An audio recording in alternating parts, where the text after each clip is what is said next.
Ζούμε σε μια εποχή όπου η τεχνητή νοημοσύνη μπαίνει όλο και περισσότερο στην καθημερινότητά μας. Και ως γονείς είναι λογικό να αναρωτιόμαστε πώς και πότε είναι σωστό να τη χρησιμοποιούν τα παιδιά μας. Στην eDo η τεχνολογία έχει έναν ξεκάθαρο ρόλο: να στηρίζει τη μάθηση και όχι να την αντικαθιστά.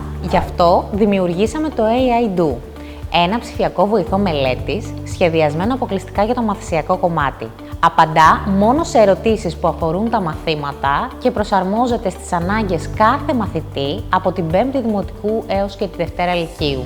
Μέσα από ένα ασφαλές, ελεγχόμενο περιβάλλον, το AI Do βοηθά τα παιδιά να κατανοούν καλύτερα την ύλη, να λύνουν απορίες στη στιγμή που προκύπτουν και να αποκτούν αυτονομία στη μελέτη τους, χωρίς άσκοπες πληροφορίες, χωρίς περισπασμούς. Γιατί όταν η τεχνητή νοημοσύνη χρησιμοποιείται σωστά, δεν αντικαθιστά το δάσκαλο, γίνεται σύμμαχος του μαθητή. Η τεχνολογία εξελίσσεται, η μάθηση προχωρά και στην eDo φροντίζουμε να προχωρούν μαζί.